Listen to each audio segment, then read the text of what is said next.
sejarah lamun ora wedi dosa Kemarin menang kedep saya inang sekali. kayane wong lanang gelap matane yen anak rabine langka belanjane tobat.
Bahasa Indramayunya enak.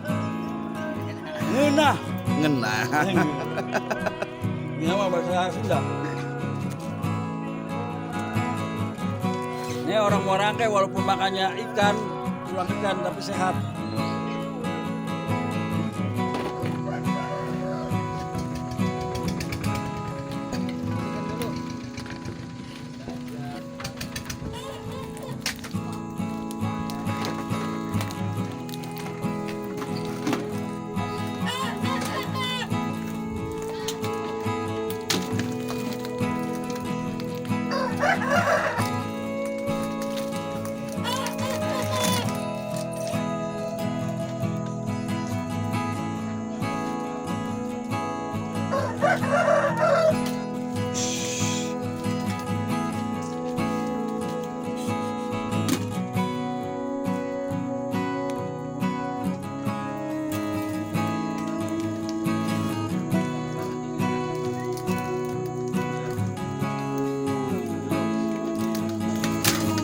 Dapat berapa duit? 65. 65.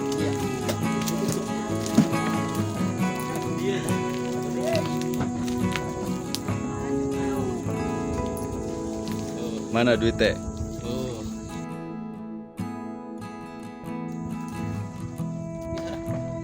Oh. Udah jadi. Apaan sih deh? Kulit ikan tuh kakap, Itu tinggal goreng doang. tinggal goreng, udah kering goreng kasih garam mecin udah jadi. Mantap ini Kang, prosesnya Kang gimana nih caranya? buat Ini buat dijual buat dijual. ke warung. Ini kita jemur dulu, kan awalnya kan ada sisiknya. Nanti sisiknya dikerokin dulu. Nah, setelah bersih baru kita jemur kering. Setelah kering nanti diguntingin nih kecil-kecil. Diguntingin. Kita guntingin kecil-kecil. Nah, baru kita panasin air minyak sayur. Nah, kita goreng. Setelah mateng baru kita kasih bumbu ya. Reiko atau apa ya, mecin semacam itulah, garam. Udah langsung diplastikin. Kalau misalnya mau pedes ya tinggal tambahin varian apa gitu. Berarti masuknya kerupuk dong ini? Kerupuk ini kan biasa di warung-warung dijual. Per kerupuk ikan ya? kantongnya Rp2.000. Buset. Iya, ini asli nih ikan. Kerupuk ikan Muara Angke.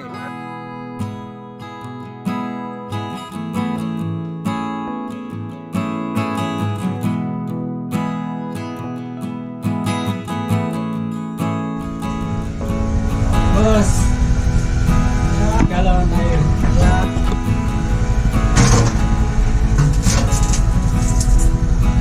Satu ya? Iya.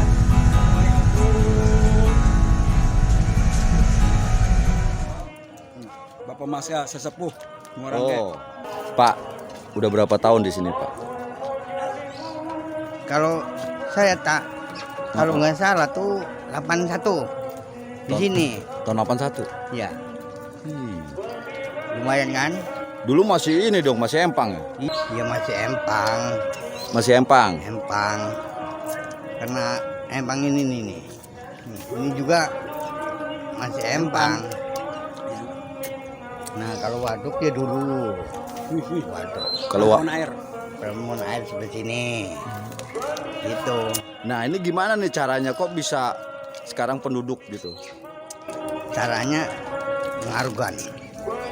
ngarug pakai sampah itu pindat, nah terus moli, nah baru kita kuing udah, nah mulai kita patok yang berani ya Setelah menjadi darat, banyak. Karena sudah dihuni banyak orang di sini, jadi kita bentuk itu ketua kelompok gang. Dulu ada 4 gang untuk empang. Ada 4 gang, gang 1, gang 2, gang 3, dan gang 4. 2005 atau 2006 kita ketua kelompok ini berusaha untuk bersurat lurah. Ketemu di Kelurahan Pluit, ternyata dilempar karena ini pengelolanya wilayah ini UP3 dan KPK. Lalu kita sama tokoh masyarakat, warga menemui kepala perikanan UP3 di Morangke, sama lagi dilempar lagi itu ke kelurahan. Jadi selama 3 tahun itu dibolak-balik ya, dilempar sana lempar sampai kesemangatan kita itu ada hasil. Di 2010 kita bangkit lagi untuk kepengen terjadinya ada RT RW di sini. Lalu kita berjuang lagi, bersurat lagi. Tetapi tetap saja waktu itu Pak Gubernur Jokowi atau Pak Ahok ya, yang diikutin sebelum Pak Ahok dilempar lagi. Terus dari Gubernur Pak Ahok diganti sama Pak Gubernur Anies. Sebelum lagi Pak Gubernur mencalonkan diri itu ada perjanjian sama Pak Gubernur. Jadi di wilayah RW 22 ini kalau misalnya Pak Gubernur jadi gubernur, maka ada RT RW. Alhamdulillah kita dukung penuh Pak Gubernur, janjinya ditepatin oleh Pak Gubernur, oleh Pak Anies, ditandatangani SK tersebut langsung ke wali kota, camat sampai lurah mengundang di SK, terbentuklah RT RW tahun 2019. Pemprov DKI akan segera mengambil alih pengelolaan air di Jakarta demi mendukung tercapainya target perluasan cakupan layanan air bersih di Jakarta.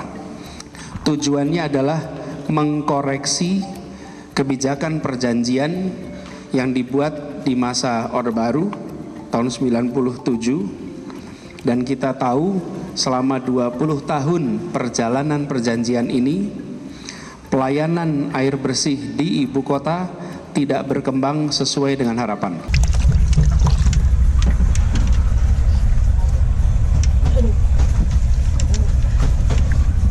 Bersihin dulu.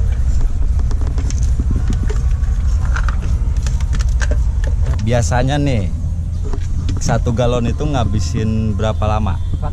3 hari 4 hari Pak. 2 orang nih ya? Untuk 2 orang. Galonnya sendiri setiap hari itu kira-kira habis berapa nih? Kalau galon tergantung ya, kalau kebetulan lagi panennya nelayan, bahasanya di sini artinya puncaknya nelayan, penghasilannya bagus, ya itu bisa sampai 10 sampai 20 galon per hari. Nah, cuman kalau hari-hari biasa 10 ke bawah gitu.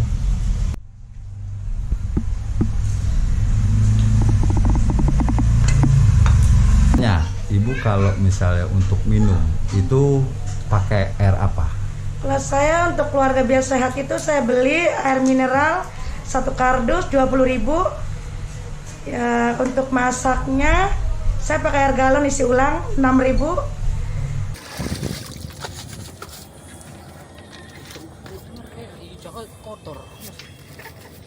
Tapi kadang-kadang air pikulan juga kurang ini ya. Iya, susah.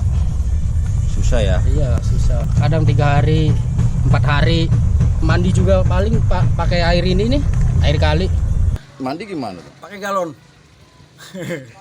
Elit kan pakai galon terpaksa daripada nggak mandi sama sekali. Galonnya beli berapa? Galonnya per galon itu 5.000. Nah, berapa galon tuh habis kalau buat mandi doang? Ya untuk 3 hari sekali berarti mandinya. Gimana tuh ceritain? Agak sulit ya kita untuk mendapatkan air bersih ya, dikarenakan tukang airnya nggak ada yang mau ngisi. Nah seperti ini nih, ini kan saya beli air nih Jerigen. Per jerigen itu Rp2.000. Jadi kalau di sini sepinya per pikul. Per pikul? Satu pikul itu 2 jerigen 4.000. Habis berapa tuh? Satu hari? Satu hari. Satu hari bisa 3 pikul. 3 pikul? Iya. Itu berapa keluarga? Untuk saya berdua. Berdua doang sama istri ya? Air pikul pun itu dibatasin, tidak banyak belinya. Karena yang jualannya nggak banyak kan. Paling bisa 2 pikul, udah per hari. Itu buat nyuci atau keperluan yang lain nggak cukup. Kurang ya? Kurang. Nah, kalau misalnya air pikulnya nggak ada nih, pernah nggak? Kalau air pikul yang nggak ada, kita usahakan kalau ada banjir rob itu kita manfaatin. Kita pakai untuk mencuci pakaian, piring, dan segala lain-lain. Tapi bersih nggak tuh? Ya bersih nggak bersih pakai aja pala daripada nggak ada. Kalau nggak ada air itunya, Kalau nggak ada air bersihnya air ya? bersihnya. Terpaksa sih ya harus mandi air kali. Nah, terus kulit gimana? Ada efeknya enggak? Ada efeknya nggak? Ya ada nih, pada gatel-gatel tuh. Mana sih? Tuh pada pitak-pitak. Itu keseringan mandi air kali? Iya, seringan mandi kali. Tapi bener emang air pikulan itu nggak datang-datang apa gimana? Kadang-kadang tuh nggak datang, katanya dari sananya susah. Dari sana, ininya ya? Jet pump sananya tuh.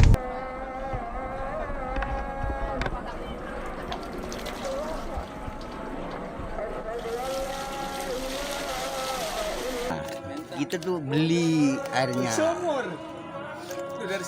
Sumur? Ada sumur juga? Ada, cuman ya kita mau beli. Belinya berapa tuh Pak? Sepikul? Sepikul 15.000. 3.000. 3.000? Sekarang 4.000 sekarang. Oh ya pokoknya sekarang 4.000 sepikul. Sekarang 4.000 sepikul. Satu hari beli berapa pikul? 2 pikul, 3 pikul sendirian. Itu buat apa aja? Mandi, masak, apa? Cebok ya, mau macem-macem lah.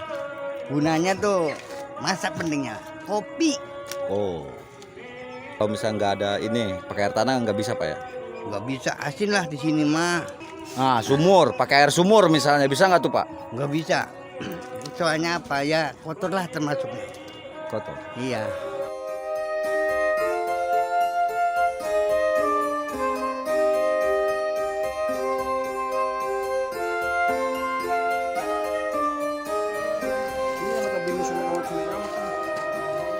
Nah, solusi saat ini warga itu artinya beberapa warga mereka membuat semacam sumber air yang berasal dari air tanah dengan melakukan pengeboran sedalam 120 meter dengan penggunaan mesin pompa yang namanya satelit.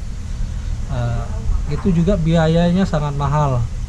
Itu diperkirakan anggaran sampai instalasi sampai ke warga anggarannya di sekitar 50 juta ke atas. Oleh karena itu warga ya tidak mampu melakukan itu pribadi-pribadi, tapi mereka coba menunjuk satu pengelola untuk melakukan pengeboran itu, dan itulah yang digunakan saat ini. Dengan pengeboran itu bisa menekan anggaran daripada pengeluaran kebutuhan untuk mandi dan nyuci saja, tapi konsumsi tidak bisa menggunakan air itu karena air itu tidak layak untuk dikonsumsi. Sudah kita cek laboratorium juga, kadar kapurnya sangat tinggi, jadi sangat sulit untuk diproses menjadi air konsumsi. Di warga bebas menggunakan cukup dengan 200.000. Nah, kalau dibandingkan dengan beli tadi, kita beli untuk mandi dan nyuci saja itu di kisarannya 400.000-an ke atas. Jadi dengan harga 200.000 itu kita sudah bisa memangkas lebih dari 200.000 pengeluaran warga. Tapi jangka panjang kita menyadari bahwa penggunaan air tanah ini akan berdampak dengan penurunan permukaan tanah kita juga semakin cepat. Nah, kita mengetahui itu, tapi apa yang bisa kita lakukan saat ini? Karena memang kebutuhan ini tidak bisa ditunda, harus ada, karena itu menjadi kebutuhan pokok warga.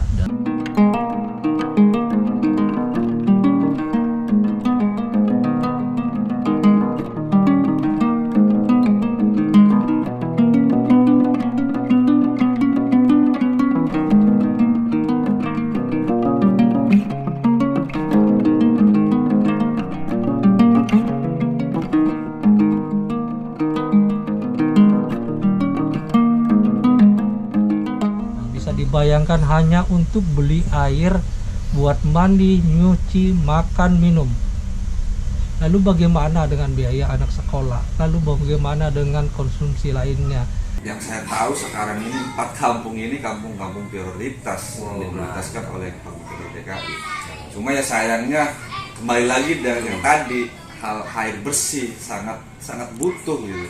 Walaupun kita kampung prioritas tapi air bersih tidak memadai. Terkait memastikan terpenuhinya kebutuhan air bersih bagi warga Jakarta. Moto kita, siap, tanggap, galang. Pelayanan air bersih harus kita camkan betul-betul. Kita harus siap, artinya hari ini kita mulai lebih responsif. Tanggap, begitu ada laporan, begitu ada potensi masalah, langsung bereaksi, langsung bertindak. Jadi saya pribadi sebagai ketua RW memohon nih kepada Pak Gubernur untuk tinjau ataupun langsung ke lapangan terkait persoalan air bersih. Oleh karena itu kami dari koperasi akan segera mengajukan kepada Pemprov DKI, khususnya Gubernur Bapak Anies Baswedan, untuk mengakomodir permintaan kami karena sangat dibutuhkan saat ini untuk menekan daripada pengeluaran warga yang sangat tinggi.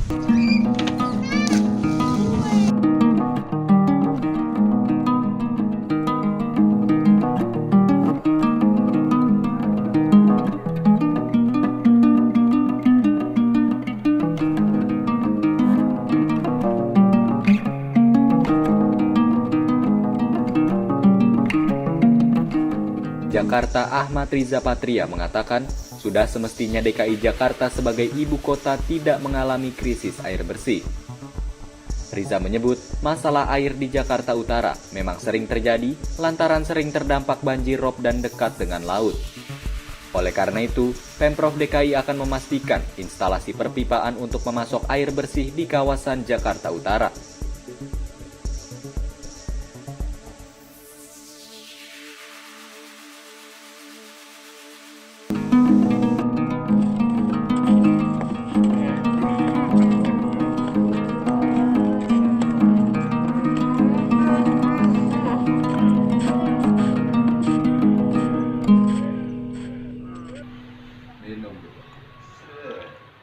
Ngopi.